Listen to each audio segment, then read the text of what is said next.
तो बच्चों तैयार हैं हमारे बोर्ड एग्जाम सीरीज के नेक्स्ट वीडियो के लिए। क्लास 10th का सारा सिलेबस हम लोगों ने करीब करीब कवर कर रखा है।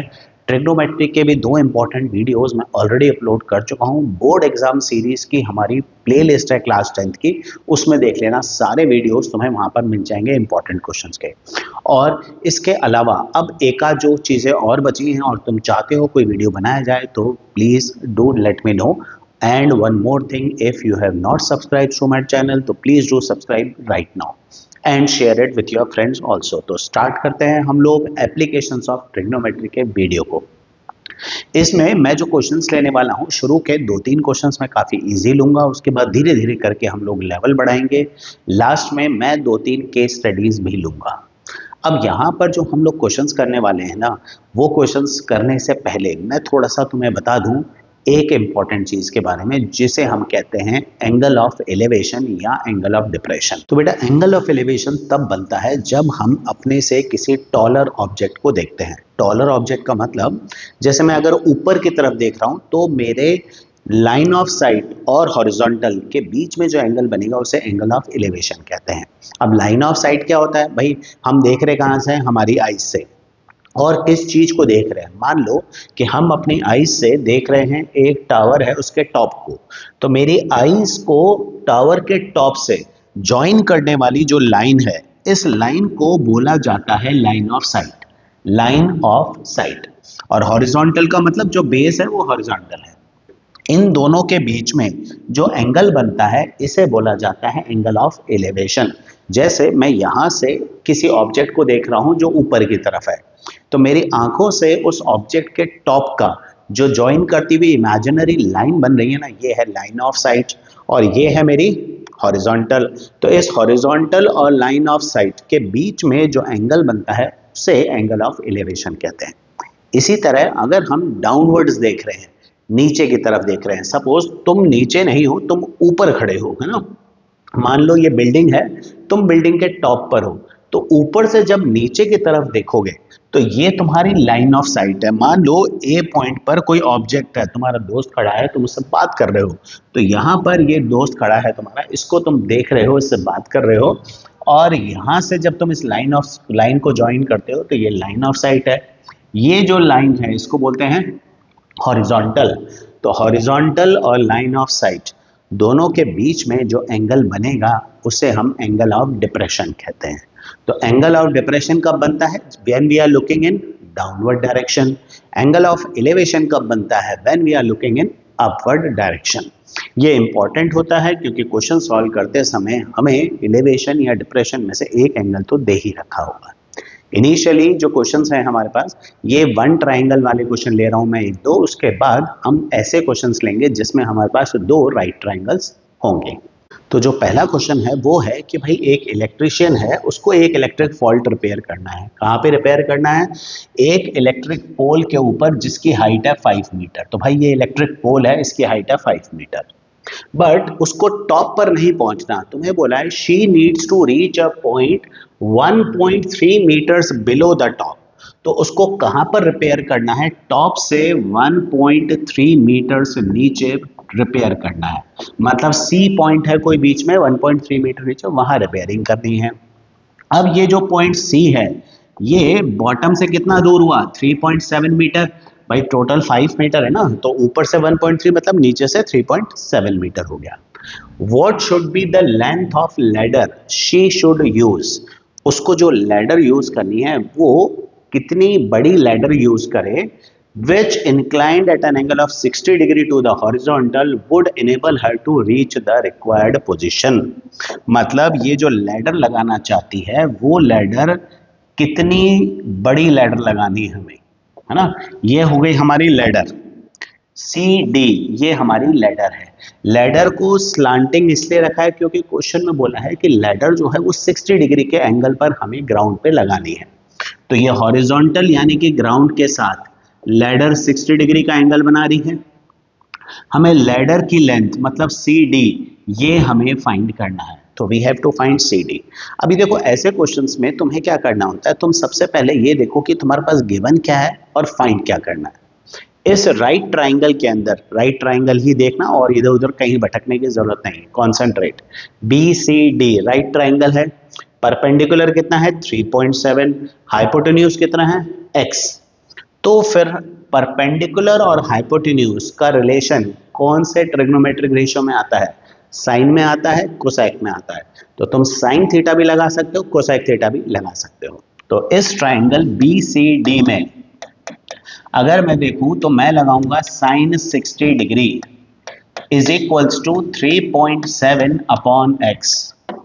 नाउ ऐसा क्यों भाई, देखो साइन थीटा मैंने क्यों लगाया, क्योंकि साइन थीटा होता है परपेंडिकुलर अपॉन हाइपोटेन्यूज। परपेंडिकुलर मुझे दे रखा है, हाइपोटेन्यूज मुझे निकालना है। तो जो चीज दे रखी है और जो निकालनी है वो दोनों देखो एक साथ कौन से रेशियो में आते हैं। तो परपेंडिकुलर और हाइपोटेन्यूज मेरे आते हैं साइन थीटा में, इसलिए मैंने साइन थीटा लगाया। कोसेक थीटा लगा सकते हो, कोई टेंशन वाली बात नहीं है। अभी साइन 60 डिग्री की वैल्यू क्या होती है, √3/2। भैया याद रखनी पड़ेंगी सारी वैल्यूज, और ये मत सोचना कि एग्जाम वाले दिन कर लूंगा, पहले से सब कुछ करके रखो। x√3 इज इक्वल्स टू 7.4, तो x क्या निकला 7.4 अपॉन √3। अब रेशनलाइज कर लो, इंटू √3 अपॉन √3, तो 7.4 √3 अपॉन 3। अब भाई इसको तो पूरा सॉल्व करना ही पड़ेगा। तो 7.4 इंटू 1.73 अपॉन 3, ये आ गया मेरे पास 0.57 अप्रॉक्सीमेटली। तो 7.4 इंटू 0.57 मल्टीप्लाई करो, अप्रॉक्सीमेटली 3.5 मीटर के आसपास तुम्हें मिल जाएगा। 7.4 इंटू 0.57 सॉरी। तो ये तुम्हारा डिस्टेंस मल्टीप्लाई करो, आ जाएगा आंसर। अच्छा, लेकिन क्वेश्चन यहाँ खत्म नहीं होता है, इसमें एक और चीज पूछी है। Also how far from the foot of the pole should she place the foot of the ladder. भाई how far from the foot of the pole, तो फुट ऑफ द पोल कौन सा है, बी। तो तुमसे पूछा भैया ये जो लेडर का बेस है, देखो सी डी मेरी लेडर है और ए बी पोल है, तो पोल के फुट से लेडर का फुट कितना दूर रखना है, यानी कि y निकालना है, जिससे कि ये कंडीशन सेटिस्फाई हो। तो भाई मुझे y भी निकालना है। तो अब फिर देखो, अब मेरे पास परपेंडिकुलर दे रखा है, बेस निकालना है। तो परपेंडिकुलर दे रखा हो, बेस निकालना हो, कौन सा रेशियो लगेगा, tan लगेगा। तो मैं लगाऊंगा tan 60 degree is equals to perpendicular upon base, और tan 60 डिग्री कितना होता है √3। तो 3.7 अपॉन y निकल के आएगा 3.7 अपॉन √3। फिर से रेशनलाइज करो और अपना आंसर ऑब्टेन कर लो। ठीक है, जो तुम्हारा आंसर आया वैसे ही यहाँ भी इसी तरह से सॉल्व हो जाएगा।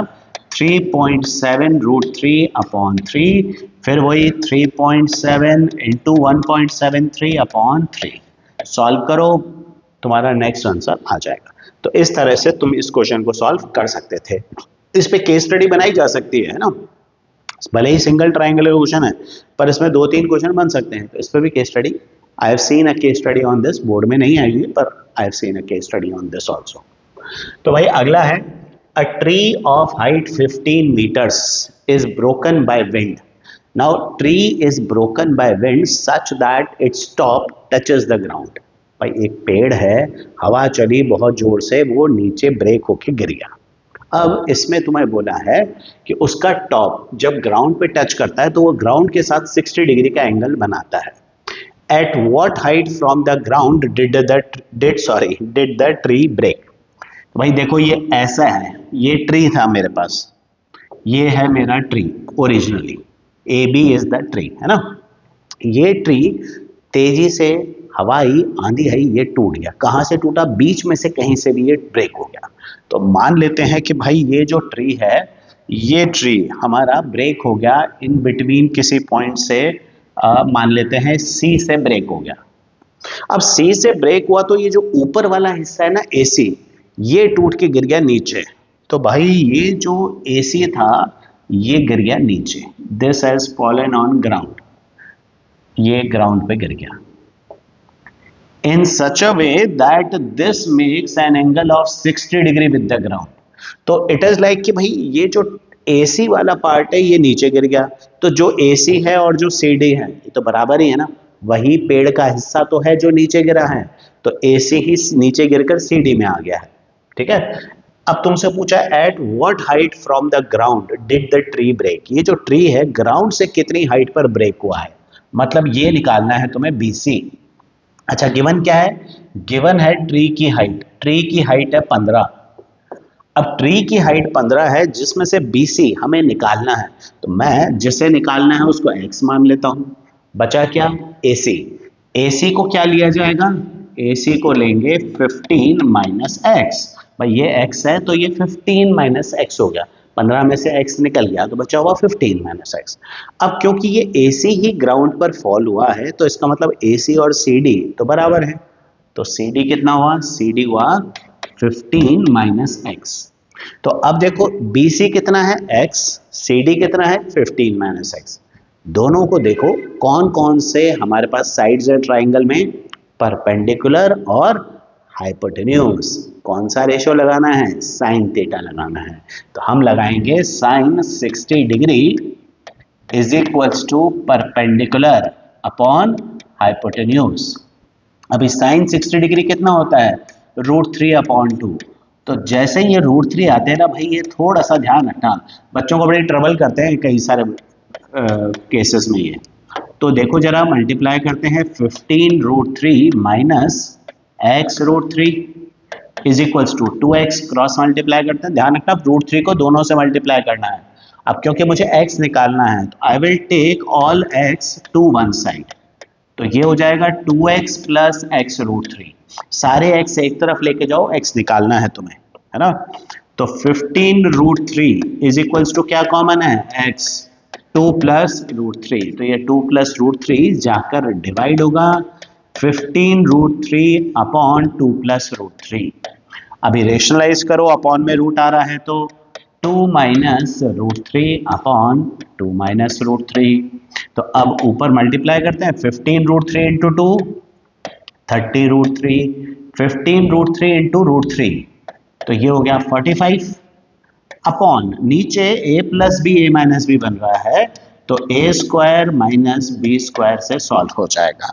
अब तुम यहाँ देखो ये होता है मेरा 30 इंटू 1.73, √3 की वैल्यू 1.73, ज़्यादा प्रिसाइज होना चाहते हो तो 1.732 लगा लो, माइनस 45 और नीचे तो बना ही गया है 4 माइनस 3, तो 30 इंटू 1.73, तो भाई मल्टीप्लाई करते हैं, ये आ गया 951.9 माइनस 45,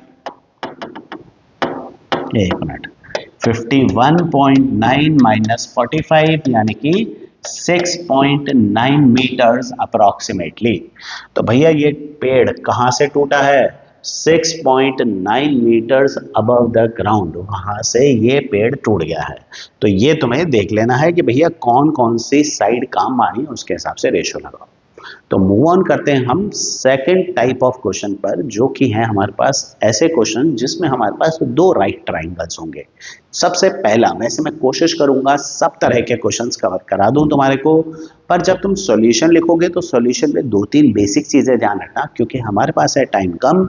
मैं एक एक चीज लिखकर नहीं बताऊंगा, समझाऊंगा जरूर, लेकिन ध्यान रखना है जब तुम एग्जाम में लिखोगे तो एग्जाम में थोड़ा सा एक्सप्लेनेशन दे दिया करो। अगर क्वेश्चन 3 मार्क्स का या उससे ज़्यादा का है, थोड़ा सा एक्सप्लेनेशन दिया करो, भाई ये टावर है, ये बिल्डिंग है, ये पॉइंट ऑफ ऑब्जर्वेशन है, ये छोटी छोटी चीज़ें बता दिया करो, भले 2 लाइन में बता दो, 1 लाइन में बता दो, पर बता दिया करो। तो अब यहाँ देखते हैं, from a point A on the ground angles of elevation of the top of a 10 meter tall building and a helicopter hovering at the top of the building।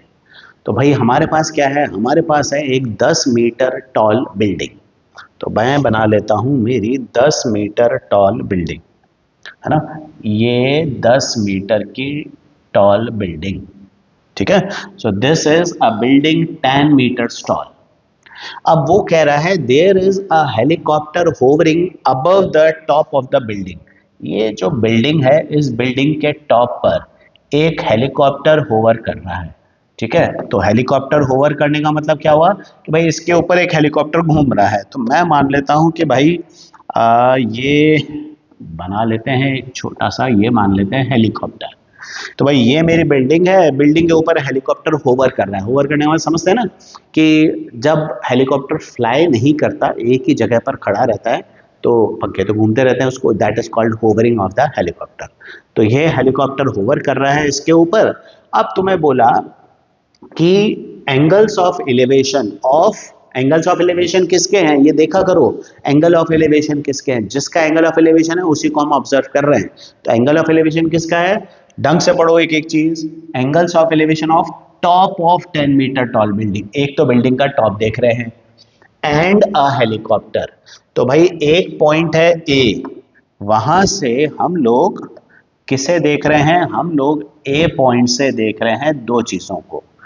ये मेरा पॉइंट है ए, यहां से एक तो हम देख रहे हैं बिल्डिंग के टॉप को, दूसरा हम देख रहे हैं उस हेलीकॉप्टर को। अब यहां पर अगर मैं देखूं, डिस्टेंस क्या दे रखा है मुझे, सिर्फ बिल्डिंग की हाइट दे रखी है 10 मीटर, ठीक है। और तुम्हें बोला है कि इनके जो एंगल्स ऑफ एलिवेशन है वो है 30 डिग्री और 60 डिग्री। तो बिल्डिंग का एंगल ऑफ एलिवेशन है 30 डिग्री। अब जब बोला गया ना बिल्डिंग का एंगल ऑफ एलिवेशन, मतलब जहां से तुम देख रहे हो वहां से बिल्डिंग के टॉप को ज्वाइन करो, बेस के साथ जो एंगल बनेगा ये तुम्हारा एंगल ऑफ एलिवेशन। और हेलीकॉप्टर का एंगल कितना है भाई, हेलीकॉप्टर का एंगल है 60 डिग्री। तो जब तुम ये क्वेश्चन स्टार्ट करो ना, तो इस क्वेश्चन को स्टार्ट करते समय मेंशन कर दो कि भाई ए बी जो है ये मेरी बिल्डिंग है, 10 मीटर की दे रखी है, सी पॉइंट पे हेलीकॉप्टर होवर कर रहा है, और एक मिनट इसको डी कर देते हैं, बी डी बिल्डिंग है, ए तो ऑलरेडी है ना पॉइंट ऑफ ऑब्जर्वेशन, और लिख दो ए हमारा पॉइंट ऑफ ऑब्जर्वेशन है। अब पहले पिक किया करो वो ट्राइंगल जिसमें तुम्हारे पास एक साइड नोन हो, अगर नोन है तो पहले वही लिया करो। तो पहला ट्राइंगल मैं कौन सा ले सकता हूं, पहला ट्राइंगल मैं लूंगा ए बी डी, क्योंकि इसमें मुझे बी डी यानी कि हाइट पता है। तो पहले मैं ट्राइंगल ए बी डी लूंगा, और उसमें कौन सा रेशो लगाएंगे, पहले देखो जब ट्राइंगल ए बी डी ले रहा हूं तो एंगल कौन सा है उसमें 30 डिग्री का, तो मुझे 30 डिग्री चाहिए, रेशियो कौन सा लगूंगा मैं ट्रिग्नोमेट्री का, tan। तो मैं लगाऊंगा भाई tan 30 डिग्री, कौन से ट्राइंगल में, ए बी डी में। tan 30 degree is equals to perpendicular upon base, इसको x मान लिया। अब तुम कहोगे भैया tan 30 क्यों लगाया आपने, sin 30 cos 30 क्यों नहीं लगाया। तो देखो सिंपल सी चीज है, मेरे पास जो दो राइट ट्राइंगल्स है ना, मैं कोशिश करूंगा कि उनमें जो कॉमन चीज है ना वो निकाल सके ताकि वो काम आ जाए। तो तुम देख रहे हो ये जो बेस है ना ए बी, ये दोनों राइट ट्राइंगल्स में कॉमन है, इसीलिए मैं बेस पहले निकाल रहा हूं। तो tan 30 डिग्री क्या होता है, 1/√3 is equals to tan upon x, cross multiply किया, x आ गया tan√3 मीटर्स। ये फर्स्ट। हमें क्या निकालना है, हमें निकालनी है height of helicopter above the building, helicopter building के कितना ऊपर है ये फाइंड करना है। तो भाई ये रहा हमारा हेलीकॉप्टर, और ये बिल्डिंग के ऊपर मान लेते हैं y, तो y मुझे निकालना है। तो अब दूसरा देखेंगे कौन सा ट्राइंगल, राइट ट्राइंगल ही देखना है, ध्यान रखेंगे ए बी सी, ये दूसरा राइट ट्राइंगल है जिसमें एंगल कितना है 60 डिग्री का है। तो मैं लगाऊंगा tan 60 degree is equals to 10 plus y upon x. अब मेरा परपेंडिकुलर, क्योंकि भाई ध्यान से देखना मेरा जो ट्राइंगल मैं यूज करने वाला हूं वो है ये वाला ए बी सी। तो इस ट्राइंगल के अंदर परपेंडिकुलर कितना है, पूरा है 10 प्लस वाई, और बेस कितना है x, तो 10 प्लस वाई अपॉन एक्स लगाएंगे। अब tan 60 डिग्री √3। अच्छा देखो यहाँ पर ये जो tan√3 है ना, इसमें √3 की वैल्यू डालने की जल्दी मत किया करो, सिर्फ जो फाइनल आंसर है ना उसी में √3 डालना है, बीच में √3 √2 जो आए आने दो, उनमें वैल्यू मत पुट करो। तो √3 is equals to 10 plus y upon x कितना निकला है, x ऑलरेडी tan√3 निकल चुका है। अब मैं क्रॉस मल्टीप्लाई करता हूँ, 30 is equals to 10 plus y, तो y निकल के आता है 20 मीटर। मतलब भैया ये जो हेलीकॉप्टर है ये बिल्डिंग के 20 मीटर ऊपर होवर कर रहा है, 10 मीटर की बिल्डिंग है उसके 20 मीटर ऊपर हेलीकॉप्टर है, तो 20 मीटर ऊपर हेलीकॉप्टर है, ये हेलीकॉप्टर की हाइट हो गई। सब तरह के क्वेश्चंस और सब तरह के फिगर्स मैं कवर करने की कोशिश करूंगा, बस ध्यान लगा के रखना। लास्ट में जो केस स्टडी है, एक इंटरेस्टिंग केस स्टडी भी है लास्ट में, है ना। तो जो नेक्स्ट क्वेश्चन है इसमें हमें दे रखा है कि एक लाइट हाउस है 75 मीटर हाई। तो ये हमने एक लाइट हाउस बना दिया जिसकी हाइट है 75 मीटर्स। अब इस लाइट हाउस के टॉप से यानी कि ए से हम ऑब्जर्व करते हैं दो शिप्स को जो कि इस लाइट हाउस की तरफ आ रही हैं, सेम साइड पर है। From the top of the lighthouse the angles of depression of two ships are 30 and 45। अब एंगल ऑफ डिप्रेशन है तो ऑब्वियसली डाउनवर्ड ही बन रहे हैं। One ship is exactly behind the other on the same side of the light house. एक ship दूसरे के exactly पीछे है। तो मैं मान लेता हूं कि भाई ये सी हो गया और ये डी हो गया। यहां पर हैं हमारी दो शिप्स। अब वो क्या ऑब्जर्व कहां से कर रहे हो तुम? ए से, top of the light house, वहां से देख रहे हैं। तो लाइट हाउस के टॉप से देख किसको रहे हैं? दो शिप्स को देख रहे हैं। एक शिप है हमारी सी पॉइंट पर और दूसरी शिप है हमारी डी पॉइंट पर। इन दोनों को हम ऑब्जर्व कर रहे हैं। अब क्योंकि ये एंगल ऑफ डिप्रेशन है तो यहां पर तुम्हें एक हॉरिजॉन्टल लाइन बनानी पड़ेगी। ये हॉरिजॉन्टल लाइन जो है ये शो करेगी कि भाई एंगल ऑफ डिप्रेशन हमारे इस क्वेश्चन के अंदर बनाए गए हैं। अब जो दूर है शिप उसका एंगल ऑब्वियसली कम होगा, तो जो दूर है शिप उसका एंगल होगा 30 डिग्री का और जो कंपैरेटिवली पास है उसका एंगल ऑफ डिप्रेशन होगा 45 डिग्री का। अब क्योंकि एंगल ऑफ एलिवेशन और डिप्रेशन अल्टरनेट एंगल होते हैं तो हम इसको 30 डिग्री 45 डिग्री लिख सकते हैं। और एज यूजुअल जो अननोन डिस्टेंसेस हैं उन्हें हम x और y मान लेते हैं। अब देखो मैंने क्या बोला था कि हमें राइट ट्राइंगल्स ही लेने हैं और ऐसे राइट ट्राइंगल्स लेने हैं। सबसे पहला राइट ट्राइंगल ऐसा लेना है जिसमें कोई साइड नोन हो। तो AB मेरे पास नोन है तो मैं AB को यूज करूंगा पहले। दोनों ट्राइंगल में AB आ रहा है तो कोई टेंशन वाली बात नहीं है, कोई भी ट्राइंगल पहले ले सकते हो। तुम्हें फाइंड क्या करना है? You have to find distance between two ships. तो हमारी शिप्स कहाँ पर है भाई? एक शिप है हमारी C पर, एक शिप है हमारी D पर। तो ये जो शिप है इनके बीच में डिस्टेंस निकालना है, तो y निकालना है तुम्हें। तो पहले मैं यूज करता हूं ट्राइंगल ABD। ट्राइंगल ABD में एंगल कितना है? 45 डिग्री का। तो मैं यूज करूंगा tan 45 degree is equals to 75 upon x। अब tan 45 क्या होता है? 1।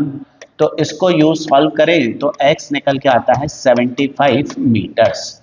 भाई x तो निकल गया 75 पर मुझे तो y चाहिए, डिस्टेंस बिटवीन शिप्स। तो दूसरा ट्राइंगल में कौन सा लूंगा? दूसरा ट्राइंगल राइट ट्राइंगल में लूंगा ABC। ABC ये पूरा बड़ा ट्राइंगल लूंगा।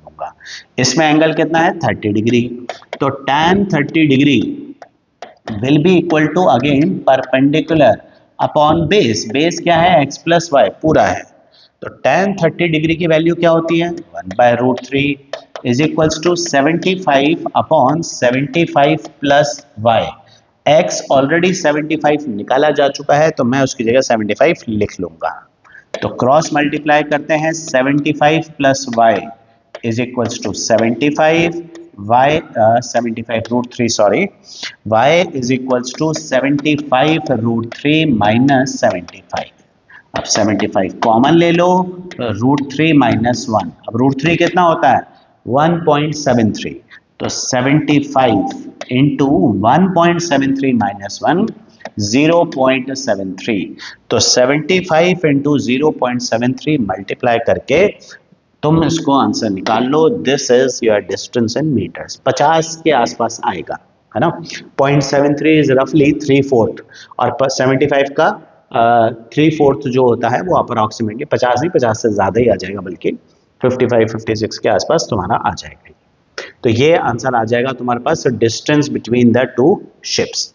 तुम्हें सिर्फ क्वेश्चन सही से पढ़ के उसका एक रफ स्केच बना लेना है। रफ का मतलब गंदा नहीं, रफ का मतलब not up to the scale. भाई 60 डिग्री 30 डिग्री थोड़े बहुत आगे पीछे हो तो कोई फर्क नहीं पड़ता। तो फिर उसके हिसाब से तुम्हें ड्रॉ करके उसको फिर उसमें से वैल्यूज निकालनी है। तो आते हैं हमारे अगले क्वेश्चन पर, जिसमें है हमारे पास कि एक पैराशूटिस्ट है descending vertically and makes angles of elevation of 45 degree and 60 degree at two observing points. तो भाई एक पैराशूटिस्ट है, ये डिसेंड कर रहे हैं वर्टिकली, ये ऊपर से नीचे की तरफ डिसेंड कर रहे हैं, गोइंग डाउनवर्ड्स। मान लेते हैं भैया यहाँ पर ए पॉइंट पर पैराशूटिस्ट बैठे हैं, मतलब right now he is at A. यहां से हम देखें तो दो ऑब्जर्विंग पॉइंट्स हैं, वहां पे इनके एंगल 45 डिग्री के और 60 डिग्री के बनते हैं। मतलब हमारे पास दो ऑब्जर्विंग पॉइंट हैं यहाँ पर, ये मान लेते हैं दो ऑब्जर्विंग पॉइंट है P और Q, ये हमारे दो ऑब्जर्विंग पॉइंट है। यहां से इनका जो एंगल बनता है ये बनता है 45 डिग्री और 60 डिग्री। अभी देखो ये 45 डिग्री कौन सा है, 60 कौन सा है, ध्यान रखना जो पास में है वो बड़ा एंगल है, ये 60 डिग्री हो गया, ये 45 डिग्री हो गया, ठीक है। और तुम्हें बोला है at two observing points 100 metres apart, तो ये जो दो ऑब्जर्विंग पॉइंट्स हैं इन दोनों के बीच में डिस्टेंस है 100 मीटर। तुम्हें फाइंड करना है कि किस हाइट से ये पैराशूटिस्ट गिर रहा है, यानी कि x निकालना है, और ये भी निकालना है कि वो कितना दूर है अपने नियरेस्ट पॉइंट से, तो y भी निकालना है, दोनों चीजें निकालनी है। अब देखो राइट ट्राइंगल यूज करने हैं। अब राइट ट्राइंगल में भी कितने राइट ट्राइंगल्स हैं हमारे पास, दो हैं, एक तो ABP, दूसरा ABQ। मैं दोनों में एक एक करके ट्रिग्नोमेट्रिक रेशियो लगाऊंगा। मोस्ट ऑफ द टाइम हम tan थीटा ही लगाते हैं, और मैं अभी tan थीटा ही लगाने वाला हूँ। लेकिन अब यहाँ पर मेरे पास कोई ऐसा ट्राइंगल नहीं है जिसकी एक पूरी साइड मुझे नोन हो। अगर मैं ABP को देखूं, मुझे दोनों साइड नहीं पता है, और अगर मैं ABQ को देखूं तो इसमें परपेंडिकुलर एक्स है और बेस तो इसमें भी पूरा बेस तो मुझे नहीं पता है। कोई भी ट्राइंगल पहले लगा लो फिर। तो हम लेते हैं भाई पहले ट्राइंगल ABP, ठीक है। इस ट्राइंगल के अंदर एंगल कितना है, 60 डिग्री का, तो मैं लिखूंगा tan 60 degree is equals to x upon y. अब tan 60 डिग्री कितना होता है, √3 is equals to x upon y. तो मैं इसमें से इक्वेशन बना लेता हूं x equal to y √3, first equation. दूसरा ट्राइंगल जो मैं ले सकता हूं वो है ABQ। तो other triangle which I can take is ABQ। इसमें एंगल कितना है, 45 डिग्री का है, तो मैं लिखूंगा tan 45 degree is equals to x upon y plus 100। Now tan 45 कितना होता है, 1। x की जगह मैं क्या लिख लूंगा, वाई √3, ऊपर मैं ऑलरेडी सॉल्व कर चुका हूं, अपॉन वाई प्लस 100। अब जरा क्रॉस मल्टीप्लाई करो, y plus 100 is equals to y √3, bringing y to one side. ये मेरे पास सॉल्व करके ऐसे आ गया भाई, y √3 माइनस y हो गया ना, शिफ्ट कर दिया मैंने इसको, यहाँ पर y कॉमन है। अब y क्या निकलेगा, 100 अपॉन √3 माइनस 1। अब आगे क्या करना है, रेशनलाइज, तो y क्या आएगा, 100 अपॉन √3 माइनस 1 इंटू √3 प्लस 1 अपॉन √3 प्लस 1। तो भाई ये हो गया मेरा 100 इंटू 1.73 प्लस 1, 2.73। भाई 1.73 प्लस 1 होगा, नीचे a square minus b square लगाऊंगा, तो √3 का स्क्वायर माइनस 1 का square, a square minus b square लगेगा तो क्या आएगा, 2। तो 2 और ये हो गया 50, तो मेरा आंसर आएगा 50 इंटू 2.73, मल्टीप्लाई करो, this will give you the answer. करें क्या, तुम कर लोगे वैसे, चलो कर लेते हैं, एक क्वेश्चन तो कर ही लेते। 5 इंटू 3 15, और 5 से 35, 36, 10 136.5 मीटर। तो ये आएगा हमारा 136.5 metre. That is the value of, क्या निकालनी थी, y की। भाई ये तो y निकला है अभी, लेकिन एक प्रॉब्लम है कि हमें यहाँ पर x भी निकालना है, पैराशूटिस्ट की हाइट भी निकालनी थी और डिस्टेंस भी निकालना था, तो x भी निकालना है। अब x किसके बराबर है, x है वाई √3 के। लो जी, मेहनत बढ़ गई हमारी। अब यहाँ पर x क्या दे रखा है, वाई √3। अब अगर तुम करते हो ना 136.5 इंटू √3, ये थोड़ा सा टाइम कंज्यूमिंग होगा, तो दूसरा एक और तरीका भी कर सकते हो। y जो हमारा निकला था वो निकला था 100 इंटू 2.73, यानी कि √3 प्लस 1 अपॉन 2 ये निकला था। अब तुम्हें इसको मल्टीप्लाई करना है √3 से, तो तुम ये कर सकते हो भाई, ये हो गया 50। अब 50 इंटू ये हो जाएगा √3 इंटू √3, 3 प्लस √3। तो तुम इस तरह से भी मल्टीप्लाई कर सकते हो, तो ये हो जाएगा 50 इंटू 4.73। तो तुम्हारी कैलकुलेशन थोड़ी सी कम हो जाएगी। क्यों, मैंने क्या किया, मैंने ये भी कर सकते हैं, कोई प्रॉब्लम नहीं है कि 136.5 √3 है तो फिर √3 की वैल्यू वापस से डाल के मल्टीप्लाई करो, लेकिन थोड़ी सी मेहनत लग रही थी तो मैंने y की वैल्यू ये वाली पिक नहीं करी 136.5, मैंने ये वाली उठाई 100 √3 प्लस 1/2 वाली, और इसमें मैंने √3 से मल्टीप्लाई कर दिया। तो दिस इज एन ऑप्शन, है ना, this is an option, you can do this way, है ना, x है भाई y नहीं है। तो इस तरह से x और y की वैल्यू निकल कर आ जाएगी। ठीक है, अगला क्वेश्चन देखते हैं हम, जो कि है कि भाई from the top of a building 60 metres high. चलो फ्रॉम द, चलें फिर बिल्डिंग के टॉप पर, तो हम चलते हैं एक बिल्डिंग के टॉप पर। ठीक है, ये बिल्डिंग, ये हमारी बिल्डिंग, बिल्डिंग का टॉप कौन सा है, A. From the top of a building 60 metres high, तो हमारी ये बिल्डिंग है 60 metre, 60 metres high. The angles of depression of top and bottom of tower, मतलब हम लोग इस बार क्या कर रहे हैं, हम लोग खड़े हैं बिल्डिंग के ऊपर और देख किसको रहे हैं, हम देख रहे हैं top and bottom of tower. Building के टॉप से खड़े होके नीचे तुम टावर को देख रहे हो, टावर का टॉप भी दिख रहा है, टावर का बॉटम भी दिख रहा है। तो मैं टावर, ऑब्वियसली इसका मतलब नीचे डिप्रेशन का एंगल बन रहा है, तो ये बना लेते हैं हम टावर। ये मान लो कि भैया ये तुम्हारा टावर है, देख लो बेस सेम लाइन में है कि नहीं, है ना, सेम लाइन में है। अब पी क्यू है मेरा टावर, है ना, कहां से देख रहे हैं, हम देख रहे हैं ए से, किसको, बिल्डिंग के, सॉरी टावर के टॉप और टावर के बॉटम दोनों को देख रहे हैं। तो उसके टॉप से, बिल्डिंग के टॉप से, दिस इज बिल्डिंग, हम क्या किसको देख रहे हैं, टावर के टॉप और टावर के बॉटम दोनों को देख रहे हैं। अब तुम्हें बोला है कि ये जो डिप्रेशन के एंगल्स हैं ये निकल के आते हैं 30 डिग्री और 60 डिग्री। भाई पहले तो हॉरिजॉन्टल बना लो, यहाँ पर एंगल ऑफ डिप्रेशन भी बना लो, ये 30 डिग्री का है, ये 60 डिग्री का है।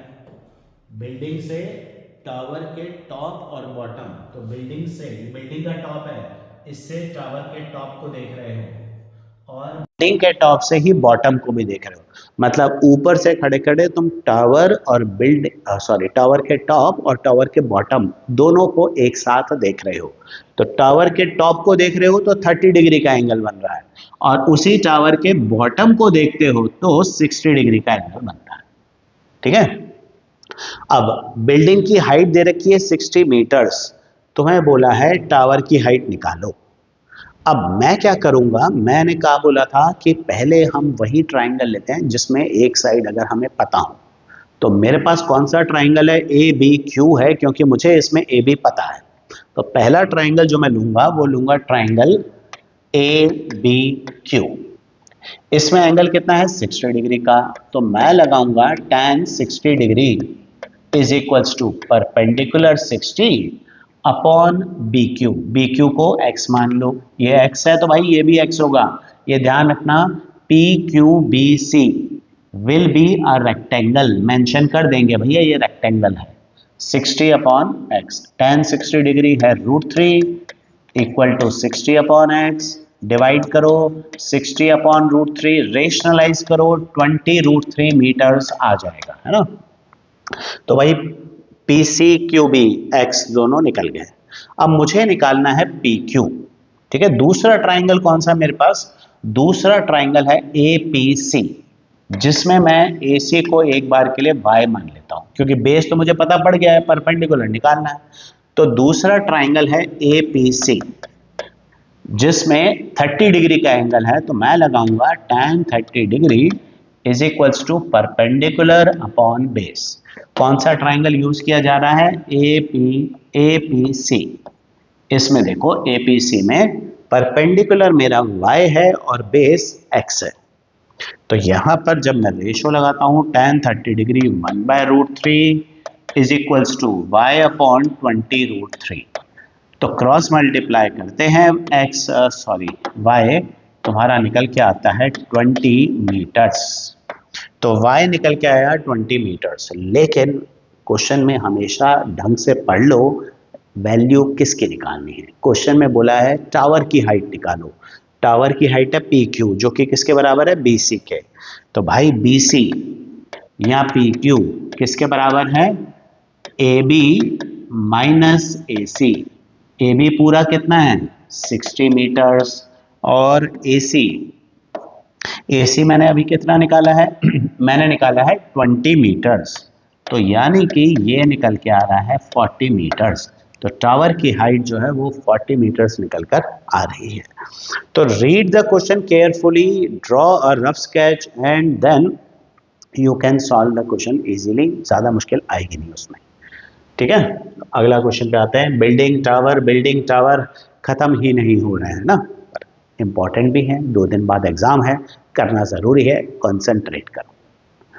तो ये है हमारे पास angle of elevation of top of the building from the foot of the tower. तो भैया ये फिर वही बिल्डिंग और टावर है। मैं इस बार फिर से वैसा ही करने वाला हूं जो मैंने पिछली बार किया है। ये हमारी बिल्डिंग, ठीक है। पर यहाँ पर एक चीज़ थोड़ा सा ध्यान रखनी होगी कि बिल्डिंग और टावर में से बड़ा कौन सा है वो अभी हम देखते हैं ना, क्योंकि यहाँ पर दोनों चीज़ें हैं। पिछली बार तो क्या है, डिप्रेशन का एंगल था तो क्लियरली पता पड़ रहा था हमारे को। यहाँ पर थोड़ा सा क्वेश्चन में ध्यान रहना पड़ेगा, हमें अलर्ट होना पड़ेगा। क्वेश्चन में बोला है angle of elevation of top of the building from the foot of the tower. Building के टॉप को देख रहे हैं, बिल्डिंग के टॉप को देख रहे हैं, ठीक है। कहाँ से, फुट ऑफ द टावर से 30 डिग्री का एंगल आ रहा है। और टावर के टॉप को फुट ऑफ द बिल्डिंग से देखते हैं तो 60 डिग्री का एंगल आता है। मतलब एक बार तुम इसके फुट से इसके टॉप को देख रहे हो और दूसरी बार इसके फुट से इसके टॉप को देख रहे हो। अच्छा बताओ कौन सा एंगल बड़ा है, दिस इज ग्रेटर ना, क्योंकि ये टॉलर ऑब्जेक्ट है तो ज्यादा ऊपर देखना पड़ेगा, तो दिस एंगल इज ग्रेटर। तो बड़ा एंगल किसका है, बड़ा एंगल है टॉप ऑफ द टावर का। तो इसका मतलब ये जो वाइट है वो हमारा है टावर और जो येलो है ये है हमारी बिल्डिंग। इस बार टावर बड़ा है, पिछले क्वेश्चन में बिल्डिंग बड़ी थी, है ना। तो और प्लीज है ना, कुछ लोग कुछ बच्चे तो क्या करते हैं, अज्यूम करके रखते हैं कि भैया टावर ही बड़ा होता है, बिल्डिंग ही बड़ा होता है। ऐसा कुछ नहीं है, मैथ्स है, किसी को भी बड़ा और किसी को भी छोटा कर सकते हैं। थोड़ा सा ध्यान रखो इस चीज़ को, अपने मन में ये फ्रेमवर्क पहले से मत बना के रखो। तो angle of elevation top of the tower from the foot of the building 60 degree है। तो टॉप ऑफ द टावर का एंगल ज़्यादा है, तो भाई ये हो गया हमारा 60 डिग्री। और angle of elevation of top of the building from foot of the tower, top of the building from foot of the tower, ये है हमारा 30 डिग्री का। अब हाइट एक की दे रखी होगी, दूसरे की निकालने के लिए बोलेंगे। अब ये इंपॉर्टेंट है कि जो टॉलर ऑब्जेक्ट है, जो स्मॉलर ऑब्जेक्ट है, उसका एंगल प्रॉपर बनाने की कोशिश करो। एग्जैक्ट 60 डिग्री 30 डिग्री नहीं, पर ऑब्वियसली थोड़ा सा एक आइडिया रहना चाहिए। तो टावर की हाइट है 50 मीटर्स, तो टावर तो हमारा बड़ा वाला है, तो ये है 50 मीटर का। और बिल्डिंग की हाइट हमसे पूछी जा रही है, बेस में ले लूँगा y। और एज यूजुअल पहले वो ट्राइंगल लेना है जिसमें एक साइड नोन हो। तो मैं ABC ट्राइंगल पहले लूँगा। ट्राइंगल ABC में अगर मैं tan 60 डिग्री लगाता हूँ, क्योंकि मेरे पास इस बार एंगल 60 डिग्री का है ट्राइंगल ABC में, तो परपेंडिकुलर अपॉन बेस, अभी क्रॉस मल्टीप्लाई करो तो y निकल के आ जाएगा 50 अपॉन √3, रेशनलाइज करेंगे तो 50 √3 अपॉन 3 मीटर्स, है ना। tan 60 √3 होता है, वैल्यू पुट करके सॉल्व कर दिया। दूसरा राइट ट्राइंगल जो मैं यूज कर सकता हूं वो है DBC।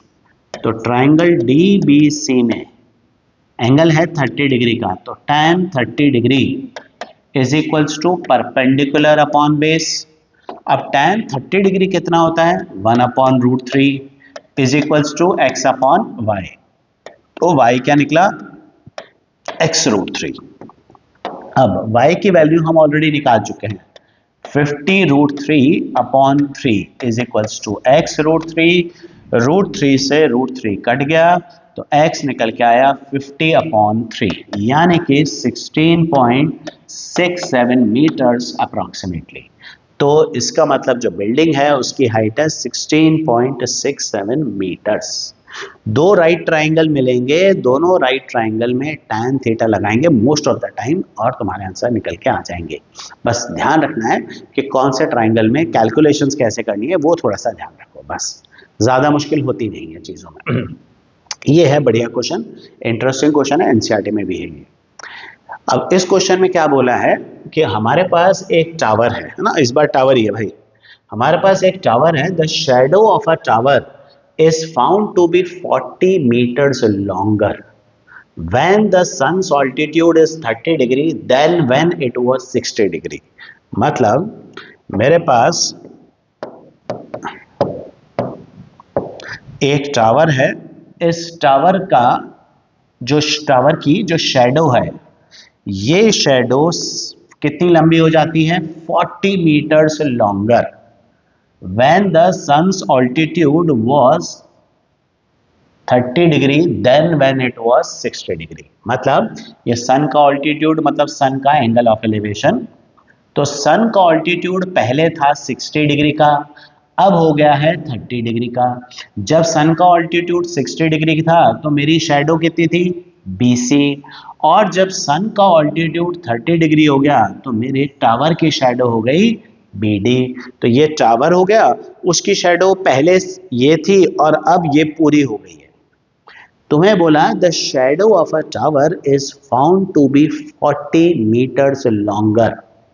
तो shadow is found to be 40 metres longer मतलब 40 मीटर उसकी लेंथ बढ़ गई है। तो बढ़ी हुई लेंथ मतलब जो इंक्रीज्ड पार्ट है वो कौन सा है, ये है। तो ये है 40 मीटर्स, तो 40 मीटर्स लॉन्गर। नाउ एक काम करते हैं, इसको मान लेते हैं x, इसको मान लेते हैं y, और फिर वापस से वही करना है। इस तरह का क्वेश्चन मैं ऑलरेडी करा चुका हूं। वैल्यूज निकालने के लिए मैं एक बार बता देता हूं। पहले ट्राइंगल ABC ले लेंगे, है ना, जिसमें tan 60 डिग्री √3 ये आएगा y/x, तो y की वैल्यू आएगी x√3। और दूसरा ट्राइंगल ले लेंगे ABD जिसमें 30 डिग्री है, तो tan 30 डिग्री होता है 1/√3, इसको लिखेंगे y/बेस पूरा x + 40। अब y की जगह x√3 लिखो, क्रॉस मल्टीप्लाई करके x की वैल्यू 20 मीटर्स निकल कर आ रही है। ठीक है, बस ये ध्यान रखना, ये इतने ऐसे मत लिख देना, पहले थोड़ा सा एक्सप्लेनेशन देना है। पहले बोलेंगे कि भैया ये टावर है, ये C और D दो अलग अलग पॉइंट्स हैं जब इसकी शैडो बन रही है, और फिर पूरा लिखो tan 30 डिग्री tan 60 डिग्री लिखकर सॉल्व कर फिर करना। भैया डायरेक्ट मत कर लेना, अभी तो हम चाह रहे हैं कि भाई एग्जाम सिर पर ही है तो इसलिए थोड़ा फास्ट कर लें क्वेश्चंस। तो अगला जो क्वेश्चन है वो है हमारे पास, an aeroplane flying at constant height of 6000 metres. ये जो क्वेश्चन है ना, ये बोर्ड में 2 बार आया हुआ है ना, 2 क्या शायद 3 बार ही आया हुआ, 2 बार तो कम से कम मुझे ध्यान है ही, जिसमें वैल्यूज बस अलग अलग थी पर क्वेश्चन इंपॉर्टेंट है। क्वेश्चन क्या है, एक एरोप्लेन है flying at height of 6000 metres. तो भाई ये प्लेन है जो कि 6000 मीटर की हाइट पर फ्लाई कर रहा है। तो तुम्हें बोला an aeroplane flying at height of 6000 metre passes vertically above another plane. मतलब ये 6000 मीटर पर फ्लाई जब कर रहा था तो ये दूसरे प्लेन के ऊपर से निकलता है। तो जो प्लेन 6000 मीटर पर फ्लाई कर रहा है वो ऊपर है।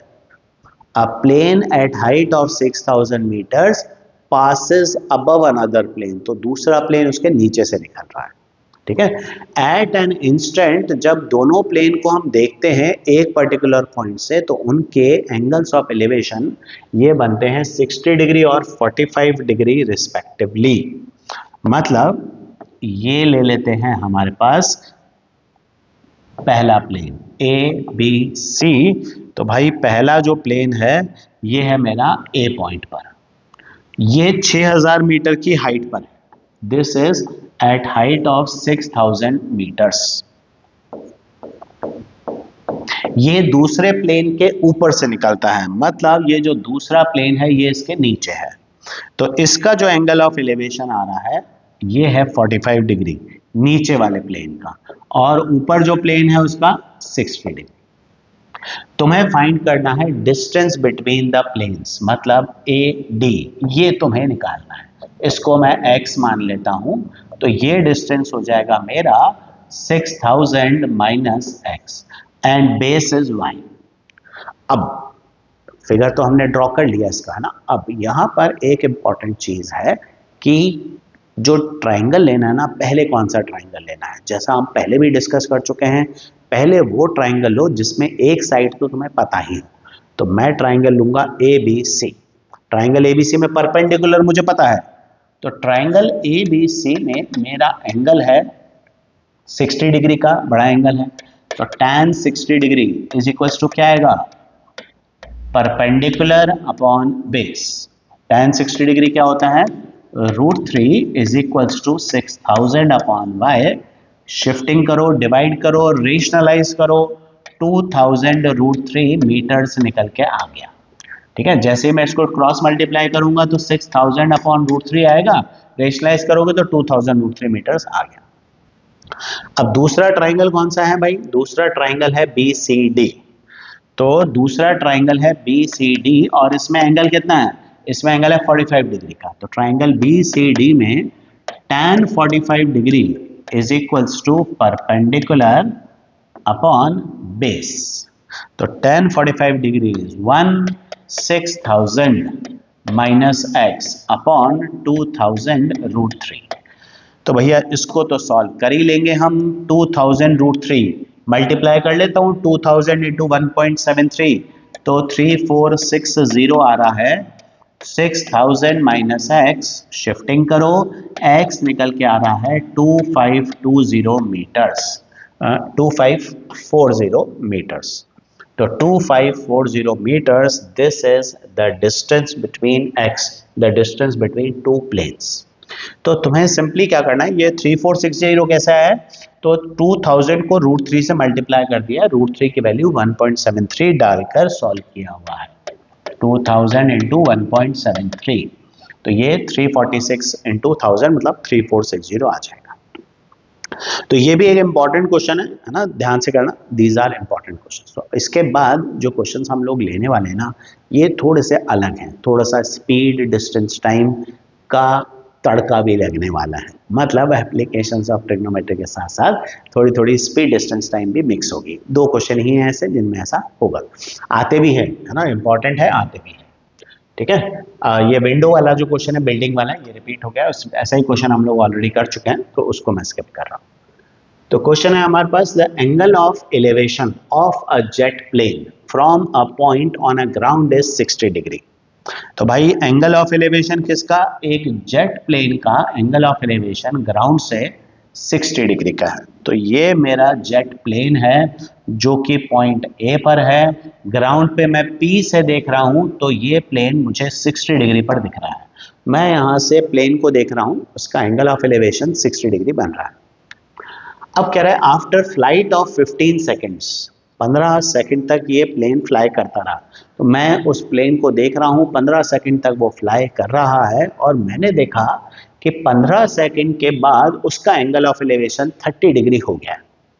नाउ अभी मेरे को प्लेन कहाँ दिख रहा है, 60 डिग्री पर, और 15 सेकंड बाद वही प्लेन 30 डिग्री पर है। मतलब ऑब्वियसली वो मेरे से दूर होता जा रहा है, तो plane is going away from मी।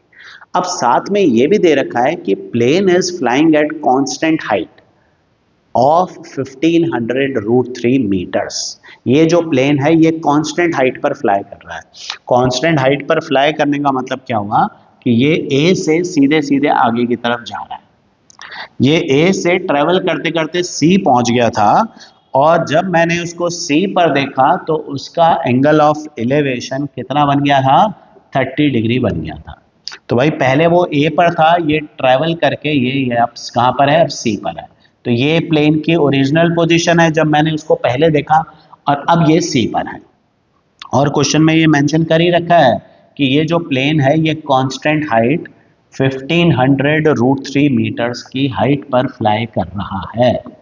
1500 √3, 1500 √3, ये हमारे पास प्लेन की हाइट है। अब पूछा है find the speed with which the plane was flying, speed निकालनी है। अब स्पीड निकालनी है, स्पीड कैसे निकालते हैं? Distance upon time. तो टाइम तो मुझे क्वेश्चन में दे रखा है कि भाई 15 सेकंड का टाइम है। डिस्टेंस, डिस्टेंस मतलब डिस्टेंस कवर्ड बाय प्लेन। तो ये जो येलो लाइन मैंने बनाई है ए से लेकर सी तक, ये है distance covered by plane which is equal to B D.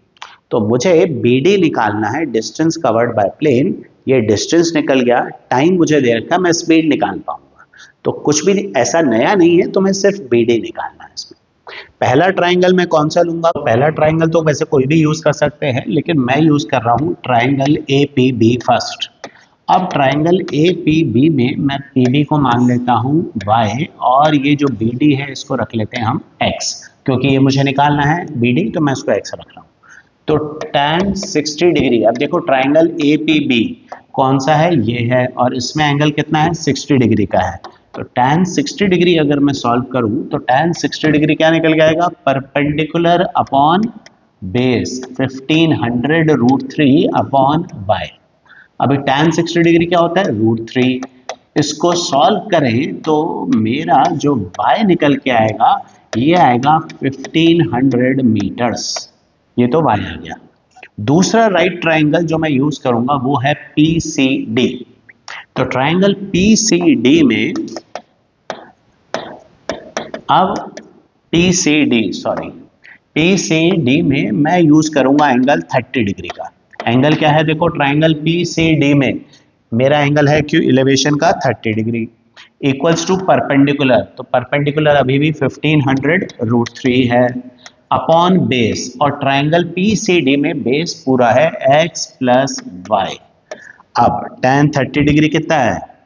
1 by root 3। तो tan 30 degree 1 by root 3, 1500 root 3, तो 1500 root 3 upon x plus y, जिसमें से y मेरा ऑलरेडी 1500 आ चुका है। क्रॉस मल्टीप्लाई करते हैं, x plus 1500 is equals to root 3 into 1500 root 3 4500। तो x निकल के आया 3000 मीटर। मतलब जो डिस्टेंस कवर्ड बाय प्लेन है वो है 3000 मीटर। x बी डी यानी कि AC, ये है हमारा डिस्टेंस कवर्ड। अब क्योंकि मुझे स्पीड निकालनी है किलोमीटर्स पर आवर में, मैं डिस्टेंस को ले लेता हूं किलोमीटर्स के अंदर। और टाइम क्या दे रखा है क्वेश्चन में? टाइम दे रखा है 15 सेकेंड। इसको मैं आवर्स में चेंज करूं तो 15 अपॉन 60 इंटू 60, तो ये निकल के आता है 1 अपॉन 240 आवर्स। तो स्पीड निकली डिस्टेंस अपॉन टाइम, जो कि बनता है 720 किलोमीटर्स पर आवर। ये 240 अपॉन 1 हो जाएगा, तो 720 किलोमीटर्स पर आवर ये हमारे जेट प्लेन की स्पीड है। तो भाई यहाँ पर था क्वेश्चन कुछ ऐसा नया अलग, बहुत ज़्यादा कुछ नहीं था, बस डिस्टेंस तो हम निकालते ही हैं। इसमें डिस्टेंस निकालने के बाद स्पीड एक्स्ट्रा निकालनी थी, टाइम तो मैं क्वेश्चन में दे रखा था, तो तुम्हारे पास कुछ ज़्यादा था नहीं करने के लिए, है ना। अब नेक्स्ट जो क्वेश्चन है ये थोड़ा सा इंटरेस्टिंग भी है और थोड़ा अलग भी है। कुछ बच्चे इसको tangent to a circle chapter का मान लेते हैं, ठीक है। कैसे? देखो यहाँ पर तुम्हें क्या दे रखा है कि at a point on the level ground angle of elevation of a vertical tower is found to be such that its tangent is 5/12। अब कुछ बच्चों को लगता है भैया टेंजेंट लिखा हुआ है तो ये सर्कल चैप्टर का है, तो भाई ध्यान रखें यहाँ पर एक चीज कि टेंजेंट का मतलब tan थीटा होता है। हमने पढ़ा था ना ट्रिग्नोमेट्री में कि tan जो है वो शॉर्ट फॉर्म है टेंजेंट की। तो यहाँ पर ये जो टेंजेंट इज 5/12 दे रखा है ना, मतलब एंगल देने की जगह पर इस बार तुम्हें tan थीटा की वैल्यू दी जा रही है सीधे सीधे, और कुछ नहीं। तो ये मेरा वर्टिकल टावर है, angle of elevation vertical tower कैसा है? It's tangent is 5/12। तो इस एंगल को एक बार मैं अल्फा मान लेता हूं। तो क्वेश्चन में क्या दे रखा है? इस एंगल का टेंजेंट मतलब tan अल्फा 5/12 है, ये तुम्हें दे रखा है। On walking 192 metres towards the tower, अब यहां से हम 192 मीटर्स टावर की तरफ चलते हैं। तो यहां से सी पॉइंट से हम टावर की तरफ चले 192 मीटर्स, और अब डी पर पहुंच के हमारा जो एंगल ऑफ एलिवेशन है ये इसका टेंजेंट तुम्हें दे रखा है 3/4।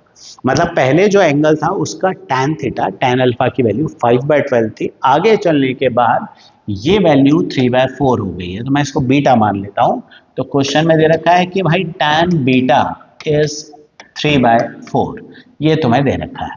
अब ये डिस्टेंस है 192, BD को मैं ले लेता हूं y और AB है x। अब ये वाला क्वेश्चन जो है इसमें मुझे ट्रिग्नोमेट्री लगानी है, तो पहला ट्राइंगल मैं लूंगा ABD। ट्राइंगल ABD में एंगल कौन सा है? बीटा। तो मैं लिखूंगा tan beta is equals to x upon y, perpendicular upon base. tan beta की वैल्यू क्या है क्वेश्चन में? 3/4 is equals to x upon y. तो क्रॉस मल्टीप्लाई करें तो 3y is equals to 4x, यानी कि 4x minus 3y is equals to 0। ये हमारी एक इक्वेशन बन के आ जाती है। एक और इक्वेशन बनानी है, तो भाई दूसरा कौन सा ट्राइंगल लूंगा मैं? ABC ले लेते हैं। तो ट्राइंगल ABC में एंगल कितना है? अल्फा। तो tan alpha is equals to perpendicular क्या है? x, बेस पूरा है 192 प्लस y। अब tan अल्फा की वैल्यू क्वेश्चन में दे रखी थी 5/12, दे रखा था ना, देखो tan अल्फा 5/12। तो 5/12 is equals to x upon 192 plus y. Cross multiply करते हैं तो ये मुझे मिलेगा 960 plus 5y is equals to 12x। तो मेरी सेकेंड इक्वेशन बनती है linear equation 12x minus 5y is equals to 960। अब ये जो दो इक्वेशंस हैं दोनों को सॉल्व करके हम x और y निकाल पाएंगे। तो now you can find x and y by solving these two linear equations. अब जरा फटाफट एक काम करो कि इन दोनों लीनियर इक्वेशन को सॉल्व करो और इसमें से x की वैल्यू क्या निकल के आती है। भाई हमें तो हाइट ऑफ टावर निकालनी है ना, तो हाइट ऑफ टावर क्या निकल के आती है, यानी कि x क्या निकल के आता है, ये आंसर निकाल के कमेंट्स में बताओ कि what is the answer you are getting. तो बेटा जो नेक्स्ट क्वेश्चन है तुम्हारे सामने, ये काफ़ी ही इंपॉर्टेंट क्वेश्चन है और काफ़ी अलग क्वेश्चन भी है। इस क्वेश्चन के अंदर पर्टिकुलरली बच्चे बहुत गलतियां करते हैं। तो क्वेश्चन है क्या, ध्यान से देखो। इसमें तुम्हें दे रखा है कि angle of elevation of a bird flying in the sky from a point 10 metres above a lake is 30 degree. मतलब क्वेश्चन को ध्यान से देखो कि भाई देखो पहले ये लेक है ना, मान लेते हैं ये हमारे पास एक लेक है, ये ले लेते हैं हम, एक लेक है, ठीक है। अब ये लेक है, ये इसके नीचे पानी ले लेते हैं हम, सो दैट क्लियर हो जाए कि भाई ये सरफेस ऑफ लेक है। तो ये सरफेस ऑफ लेक है, एंगल ऑफ एलिवेशन किसका है? बर्ड का। तो ये एक बर्ड भी बना देता है भाई, ये हमारी बर्ड, ठीक है। तो बर्ड है पॉइंट बी पर, तो पॉइंट बी पर बर्ड। एंगल ऑफ एलिवेशन किसका है? बर्ड का है, ठीक है। कहां से? From a point 10 metres above a lake. तो लेक के 10 मीटर्स ऊपर से अगर हम बर्ड को देखते हैं तो हमारा एंगल ऑफ एलिवेशन जो है ये 30 डिग्री का बन के आ रहा है। लेक के 10 मीटर्स ऊपर से, मतलब ये जो डिस्टेंस है ये है 10 मीटर्स। तो हम कहाँ पर हैं भाई? लेक के 10 मीटर ऊपर हैं। तो लेक का सरफेस अगर सपोज मैं PQ ले लेता हूँ, PQ is surface of lake, तो इसके 10 मीटर ऊपर से हम बर्ड को देख रहे हैं, वहां से इसका एंगल ऑफ एलिवेशन जो निकल के आ रहा है वो निकल के आ रहा है 30 डिग्री, ठीक है। फिर बोला है and the angle of depression of its reflection in the lake is 60 degree. Angle of depression किसका है? उसके रिफ्लेक्शन का। मतलब वो जो बर्ड है उस बर्ड का रिफ्लेक्शन जब हम पानी में देख रहे हैं तो उसके रिफ्लेक्शन का एंगल ऑफ डिप्रेशन 60 डिग्री। अब रिफ्लेक्शन कहाँ बनेगा? देखो साइंस में तुम लोगों ने पढ़ रखा है कि जो मिरर होता है उसके जितने डिस्टेंस पर ऑब्जेक्ट होता है उतने ही डिस्टेंस पर इमेज होती है। मतलब अगर ये मिरर है, ऑब्जेक्ट यहाँ पर है, तो ऑब्जेक्ट मिरर के बीच का डिस्टेंस और मिरर इमेज के बीच का डिस्टेंस बराबर होता है, ये हम जानते हैं। नाउ अब इस हिसाब से प्लेन मिरर में तो यही होता है, और ये जो लेक का सरफेस है ये एक प्लेन मिरर की तरह बिहेव कर रहा है। मतलब ऑब्जेक्ट यानी कि बर्ड अगर मिरर के यानी कि लेक के ऊपर है तो उसका जो रिफ्लेक्शन है यानी कि जो उसकी इमेज बनेगी वो बनेगी लेक के अंदर नीचे, यहां बनेगी इसकी इमेज, तो ये बनेगा बर्ड की इमेज। तो बर्ड का इमेज जो है उसके रिफ्लेक्शन का एंगल ऑफ डिप्रेशन ये निकल के आ रहा है कितना, this angle is coming out as 60 degree, ये 60 डिग्री का निकल कर आता है। तो बी पॉइंट पर तो बर्ड है और सी पॉइंट पर उस बर्ड का रिफ्लेक्शन है, ठीक है, सी पॉइंट पर बर्ड का रिफ्लेक्शन, तो भैया ये बर्ड है, बी पर रिफ्लेक्शन है सी पर, और ये ले लेते हैं हम आर एस। अब यहां पर तुम्हें बोला गया है कि you have to find the height at which bird is flying, और जब हाइट निकालनी है तो हाइट मुझे लेक सरफेस के ऊपर की निकालनी होगी, मतलब मुझे पूरी बीपी निकालनी होगी हाइट। ये पी आर ये तो 10 मीटर है ही भाई, Q P R S is a rectangle, तो हम बोल देंगे कि सीधे सीधे ये रेक्टेंगल है, तो ये 10 मीटर है, तो ये भी 10 मीटर हो गया। और जो बी आर है ये मैं मान लेता हूं एक्स, तो पूरा डिस्टेंस कितना हो गया 10 प्लस एक्स। अब ये अगर 10 प्लस एक्स है तो लेक के नीचे जो डिस्टेंस है वो भी 10 प्लस एक्स होगा। मिरर से ऊपर ऑब्जेक्ट का डिस्टेंस और मिरर से इमेज का डिस्टेंस इक्वल होता है, तो ऊपर अगर डिस्टेंस 10 प्लस एक्स है तो नीचे भी 10 प्लस एक्स ही है। अब यहां पर दो राइट ट्राइंगल्स हैं हमारे पास, पहला ट्राइंगल है बी आर एस, इसको मैं बाय ले लेता हूं बेस को, तो ट्राइंगल बी आर एस में देखो हमारे पास है tan 30 डिग्री, तो tan 30 डिग्री को क्या लिखेंगे हम, x upon y. tan 30 degree होता है 1 अपॉन √3, तो अब अगर मैं इसको सॉल्व करूं तो मेरे पास निकल के आता है y is equals to x √3, first equation. अब सेकंड ट्राइंगल कौन सा लेना है, सी आर एस, ये मेरा सेकंड ट्राइंगल है, तो ट्राइंगल सी आर एस ये दूसरा ट्राइंगल है, इसमें एंगल कितना है 60 डिग्री का है, तो tan 60 degree will be equal to, अब परपेंडिकुलर कितना है, परपेंडिकुलर है सी आर अपॉन बेस है y, है ना। अब परपेंडिकुलर जो है ये पूरा सी आर है, देखो कौन सा ट्राइंगल यूज किया है, ये राइट ट्राइंगल यूज किया है, तो परपेंडिकुलर है सी आर कितना हुआ 10 प्लस 10 प्लस एक्स, 10 तो ये है और 10 प्लस एक्स ये है, तो टोटल कितना हुआ सी आर 10 प्लस एक्स, यानी कि ये तो है √3, ये हो गया 10 प्लस एक्स अपॉन वाई, और y की जगह क्या लिखेंगे हम x √3, तो ये हो गया 20 plus x upon x √3, cross multiply करो, सॉल्व करो, शिफ्टिंग करो, x निकल के आ रहा है 10 मीटर्स का, तो x है 10 मीटर्स, लेकिन हमें x नहीं निकालना है, हमें तो बर्ड की हाइट निकालनी है, तो बर्ड की हाइट होगी 10 प्लस एक्स, यानी कि 20 मीटर जो है वो बर्ड की हाइट है। तो बर्ड की जो हाइट है वो 20 मीटर है, ध्यान रखना x नहीं है 10 प्लस एक्स है। और क्वेश्चन में खाली इतनी सी चीज ध्यान रखनी है कि जो इमेज बनने वाली है बर्ड की, मतलब जब भी बोले ना angle of depression of its reflection, तो रिफ्लेक्शन बोले तो मतलब इमेज की बात हो रही है, तो तुम्हें पानी के अंदर उसकी इमेज बनानी है, ये ध्यान रखना, ये काफ़ी अलग क्वेश्चन है। काफ़ी बच्चे इसमें रिफ्लेक्शन सरफेस पर बना देते हैं जो कि गलत होगा, इसलिए इसमें क्वेश्चन में अलर्ट रहो, ठीक है। आते हैं हमारी केस स्टडी के ऊपर, ये केस स्टडी जो है नेक्स्ट वाली ये काफ़ी इंटरेस्टिंग है, इसमें भी स्पीड डिस्टेंस टाइम का थोड़ा सा कुछ जो कॉन्सेप्ट है काम आएगा। तो ये हमारी केस स्टडी है जिसमें दे रखा है कि भाई एक लाइट हाउस है, this is standing tall on a cliff by a sea watching over the ships that pass by. तो भाई एक लाइट हाउस है, ये आसपास के शिप्स जो है उनको वो नोटिस करता है, ऑब्जर्व करता है, और यहाँ पर दे रखा है एक शिप को उसने ऑब्जर्व किया लाइट हाउस से, तो भाई angle of depression of ship changes from 30 degree to 45 degree as it moves from P to Q। मतलब एक शिप है, ये शिप कहां पर थी, ये शिप पहले पॉइंट P पर थी और ये P से Q तक पहुंची और इसका एंगल ऑफ डिप्रेशन 30 डिग्री से 45 डिग्री हो गया।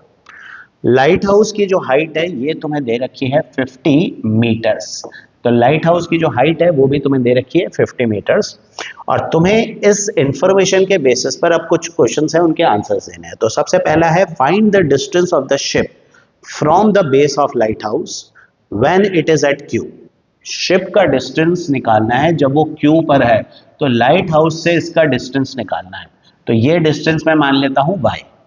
अब ये डिस्टेंस निकालना है तो भाई ये डिस्टेंस यूज होगा ट्राइंगल ABQ में, निकाल सकता हूं मैं अगर मैं tan 45 डिग्री यूज करता हूं तो ये आएगा 50/y। अब tan 45 तो हमें पता है 1 होता है, तो इसको 1 लिखूं तो y निकल के आता है 50 मीटर्स। तो भैया फर्स्ट का आंसर तो 50 मीटर है। सेकंड में बोला है find measures of angle PBA और QBA।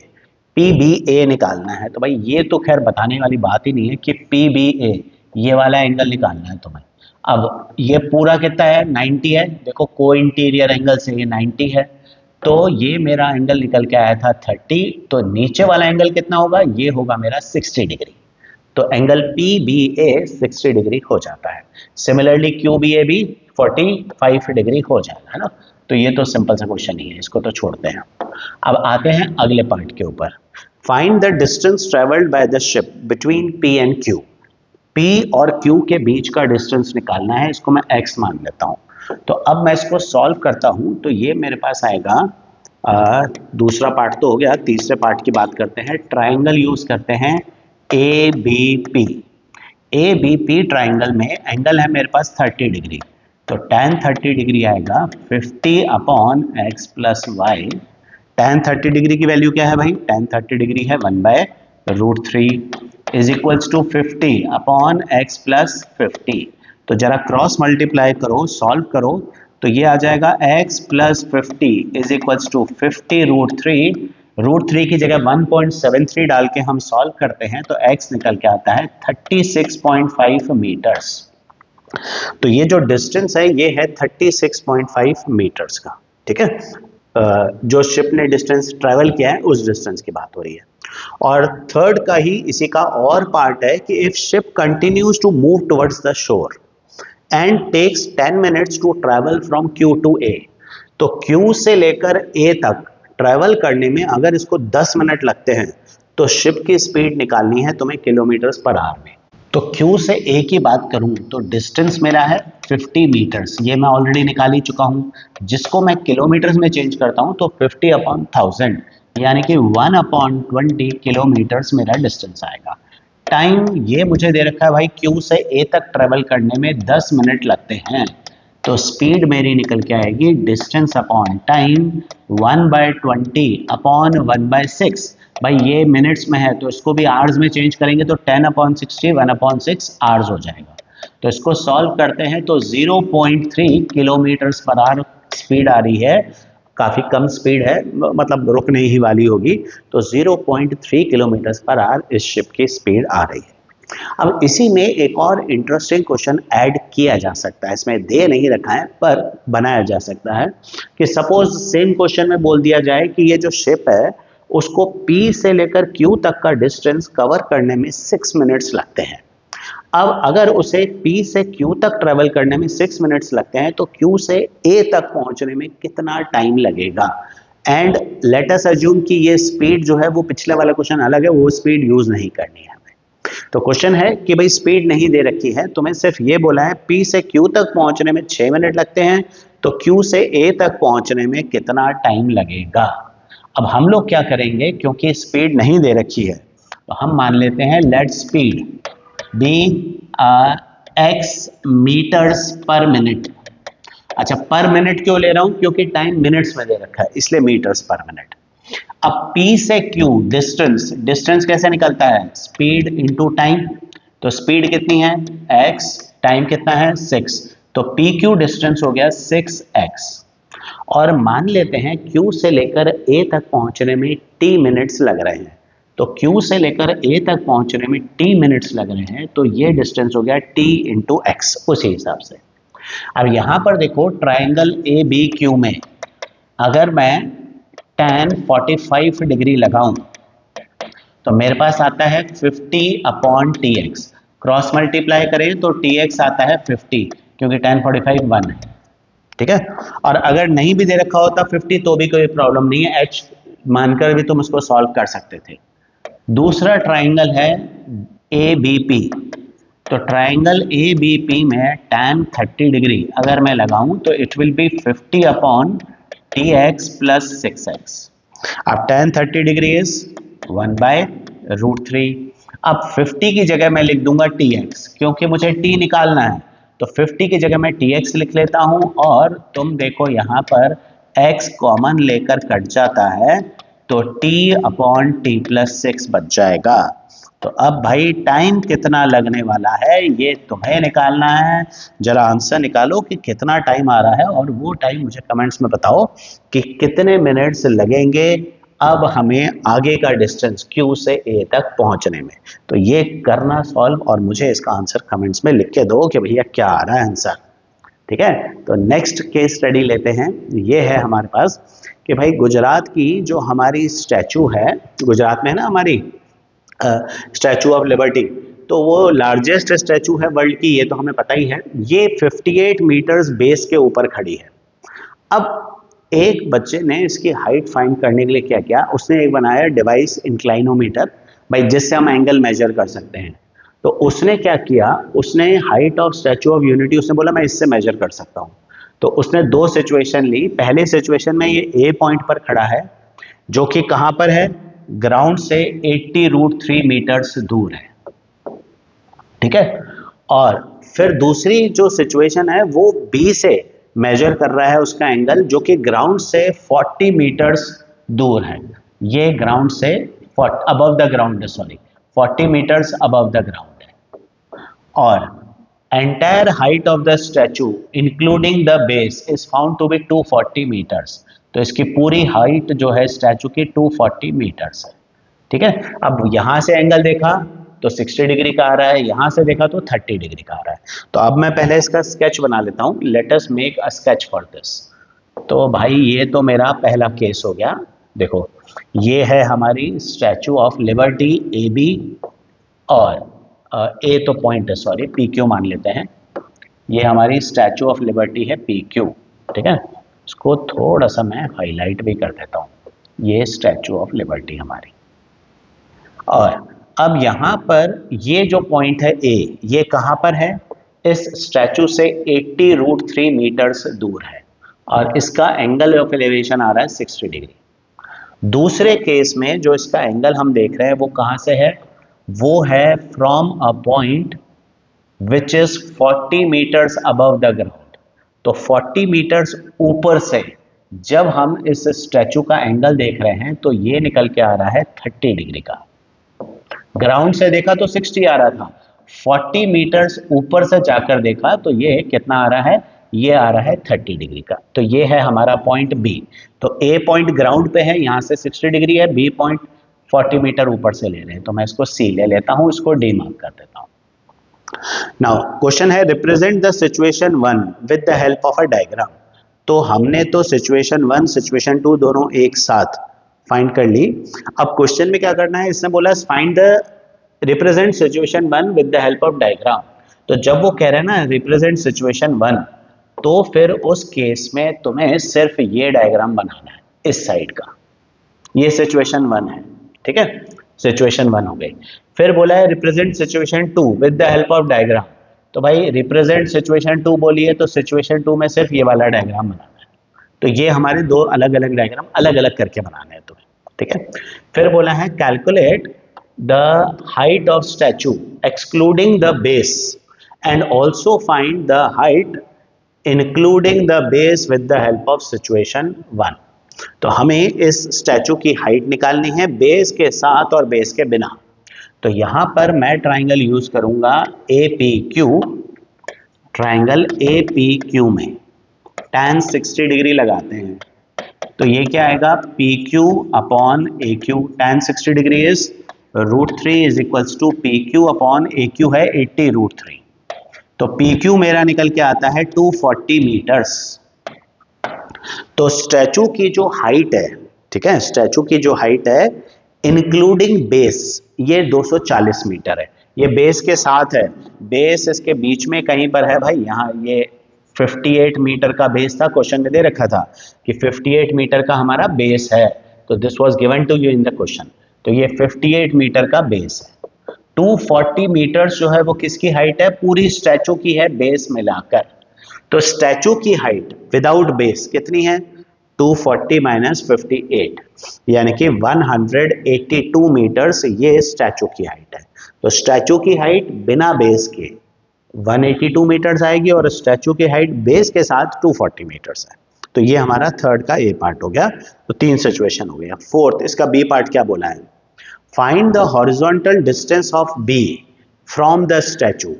Horizontal distance of B from the statue मतलब बी डी निकालना है। अभी बी डी निकालना है तो बी डी के लिए पहले मुझे चाहिए होगा पी डी। भाई पी डी पता होगा तो मैं बी डी निकाल पाऊंगा। तो पी डी कितना है? अब इस वाले पार्ट को फिर से एक बार बनाता हूं मैं तुम्हारे लिए। ये हमारे पास है सेकंड केस, है ना। ये सिर्फ सेकंड केस बना रहा हूं मैं, सिचुएशन 2। इसमें ये वाला एंगल कितना है? 30 डिग्री का। ये ग्राउंड से हाइट कितनी है? 40 मीटर। अब पूरी स्टैचू की हाइट थी 240, तो ये हाइट कितनी है? 200 मीटर, क्योंकि 40 मीटर तो ग्राउंड के साथ यहां पर मैच कर गई, ये 40 मीटर, तो 200 मीटर इसकी हाइट है। तो इस ट्राइंगल में अगर मैं देखूं, ट्राइंगल PDB में, ट्राइंगल PDB में, तो इस ट्राइंगल PDB में tan 30 डिग्री अगर मैं लगाऊं तो ये आता है 200 अपॉन BD। और अब सॉल्व करके मैं BD निकाल सकता हूं। 200 अपॉन √3 आएगा, तो √3 की वैल्यू पुट करके रेशनलाइज करके पुट कर दो और सॉल्व कर लो। ठीक है, हॉरिजॉन्टल डिस्टेंस आ गया। अच्छा, फिर वो ये भी कह रहा है also find value of tan alpha where alpha is angle of elevation of top of the base from point B। भाई tan अल्फा निकालना है फ्रॉम पॉइंट B। ये पॉइंट यार मिसप्रिंट है क्वेश्चन में। तो एंगल tan अल्फा की value, तो अल्फा मैं मान के चल रहा हूं कि भाई ये इस पॉइंट की बात कर रहा होगा, क्योंकि क्वेश्चन में मिसप्रिंट है, तो मैं ये मानता हूं कि भाई ये C की बात कर रहा होगा। तो तुम्हें ये अल्फा है, इसकी वैल्यू निकालनी है tan अल्फा की। तो बड़ा आसान सा क्वेश्चन है। tan अल्फा क्या होगा? PQ अपॉन CQ, और PQ कितना है? 240 अपॉन CQ तुम ऑलरेडी यहां पर निकाल चुके हो। CQ कितना है? 200 अपॉन √3 आया है, तो CQ आएगा 200 अपॉन √3। तो 240 √3 अपॉन 200 सॉल्व कर लेते हैं और फिर 4 से काट लेते हैं, तो 6 √3 अपॉन 5, ये tan अल्फा की वैल्यू आ गई। तो इस तरह से हम इस क्वेश्चन को सॉल्व कर सकते हैं। क्वेश्चन इंटरेस्टिंग था, अच्छा था क्वेश्चन। ठीक है, तो ये ध्यान रखना। और एक ये चीज़ भी ध्यान रखना जो भी मैंने बताई, ये बेस टाइम वाला, ये भी एक इम्पॉर्टेंट चीज़ है। तो यहाँ पर हम लोग वाइंड अप करते हैं हमारा एप्लीकेशंस ऑफ ट्रिग्नोमेट्री। और कल मैं एक वीडियो लेके आऊँगा जिसमें मैं सारे चैप्टर्स के इम्पॉर्टेंट पॉइंट्स, सिर्फ इम्पॉर्टेंट पॉइंट्स और कुछ एक क्वेश्चंस, मतलब एक तरह से सॉर्ट ऑफ पूरे कोर्स का रिवीजन मैं लेके आऊँगा। तो बने रहना, और कल ध्यान रखना रात को 9 से 10 के बीच में ये वीडियो मैं अपलोड कर दूँगा कल।